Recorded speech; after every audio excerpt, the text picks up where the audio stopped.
जी, जी sir, मुझे एक question in लोगों से और आया कि सर हाँ मेरा जो कॉलेज है, वो थोड़ा इतना ज़्यादा मतलब उसकी रेपुटेशन नहीं होगी। तो और ये जो बच्चे वग़ैरह हैं इन सब की मतलब इनकी रेपुटेशन ज़्यादा सही है। तो सर पीएचडी में जब हम जाएँगे तो इससे मतलब ज़्यादा फ़र्क तो ऐसा तो नहीं होगा कि वो शॉर्ट लिस्ट ही ना करें? जैसे नेट के तो बहुत सारे लोग जो होंगे वो मतलब बहुत ही क्वालिफ़ाइड होंगे और बहुत सारे बच्चों ने क्वालिफ़ाई किया होगा और जो नेट क्वालिफ़ाइड होंगे वही सब अप्लाई कर रहे होंगे। तो ऐसा तो ना होगा कि इंटरव्यू में शॉर्ट लिस्ट ही ना करें वो कॉलेज वगैरह के रिगार्डिंग देख के? नहीं देखिए, शॉर्टलिस्ट के लिए वो बायस नहीं हो सकते इंस्टीट्यूट वाइज, ठीक है ना।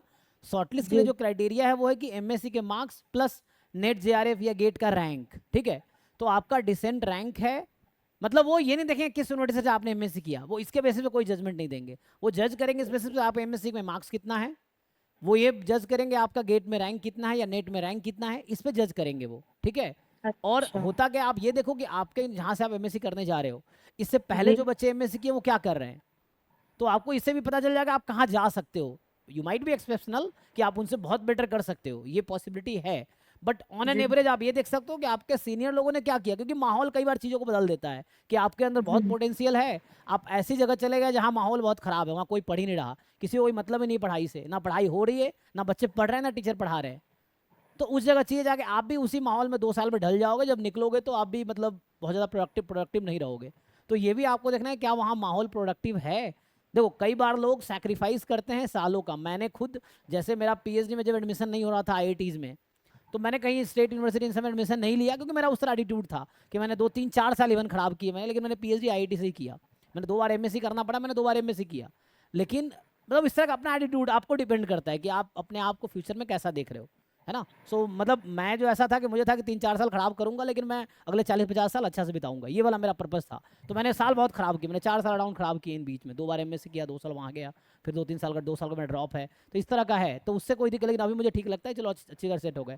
तो आपको ये भी देखना है कि मान लो 1 साल बचाने के लिए ऐसा ना हो कि लाइफ टाइम आपका रिग्रेट रह जाए, या लाइफ टाइम आप स्ट्रगल करो, बाद में ये 1 साल जो बचाया आपने अगले सब 5 6 साल ना खा जाए आपका आगे का, तो ये भी आपको देखना पड़ेगा।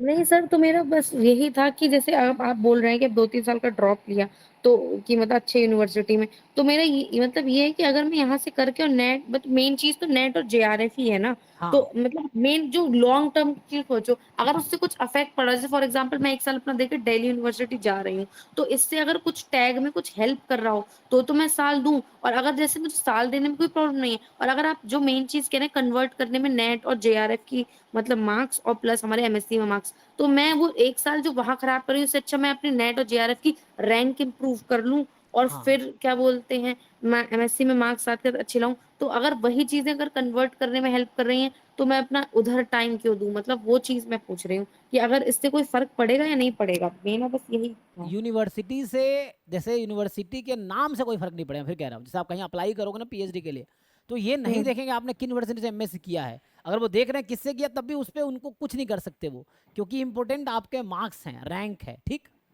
लेकिन क्वेश्चन अच्छा। ये है कि मतलब मार्क्स, ऐसा ना तो ना बस मेन था ये था कि शॉर्ट लिस्ट ही ना करें नहीं कि वैसा नहीं यूनिवर्सिटी है, बच्चे वो ऐसे bias universities why, even private university किसी ने एमएससी किया तब भी उनको कोई दिक्कत नहीं है। इवन ओपन यूनिवर्सिटी से एमएससी किया, इग्नू है या बाकी ओपन यूनिवर्सिटीज़ हैं, वहाँ से भी अगर किसी ने मास्टर्स किया है तब भी उनको कोई दिक्कत नहीं है। आपको मैं ये बोल रहा हूँ कि आपको अपने अंदर एबिलिटी डेवलप करनी है, तो क्या वहाँ वो माहौल है यूनिवर्सिटी में कि डेवलप कर सको, या आपके अंदर है ना वो कैपेबिलिटी हुँ, है कि उन सारे चैलेंजेस को ओवरकम कर पाओगे, तो बहुत अच्छा है, ड्रॉप करने की कोई ज़रूरत नहीं है।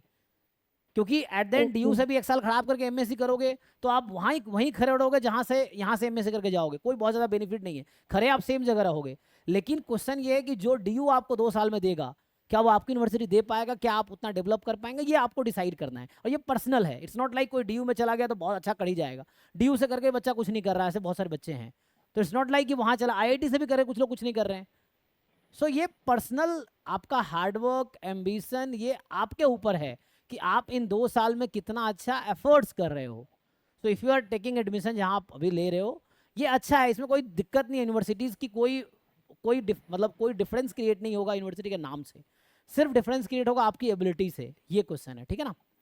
तो बस ओके, ये ओके। है कि 1 साल जो आप बचा रहे हो, तो क्वेश्चन है हुँ। क्या वो 1 साल आपको बचेगा, वो फ्यूचर में बेनिफिट देगा, अगर आपको ऐसा है तो। क्योंकि मैं नहीं जानता उस यूनिवर्सिटी के बारे में जिसका बता रहे हैं आप, तो ये अच्छा जी, है। जी। लेकिन ऐसा ना हो बाद में आप उस चक्कर में 2 3 साल सफ़र करो, मैं ये कहना चाह रहा हूँ, तो आप ये देख सकते हो, ठीक है।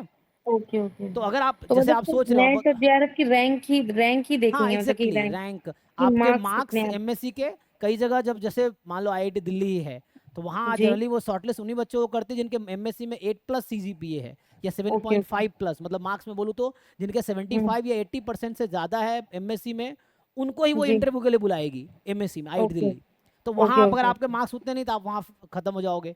अब ये नहीं अच्छा है कि कोई बच्चा ड्यू से किया तो 80% आएगा ही, वहाँ भी जरूरी नहीं है, अच्छा है ना। अच्छा अच्छा। तो इससे जरूरी थोड़ी सबके 80% आएंगे, तो वो तो जी जी आपके जी। ऊपर डिपेंड करता है। फिर रैंक का भी है, तो रैंक का भी यूनिवर्सिटी से लेना देना है नहीं। आपने एग्जाम दिया, आपके अंदर कितनी कैपेबिलिटी है ये डिसाइड करेगा आपका कितने अच्छा रैंक आएगा।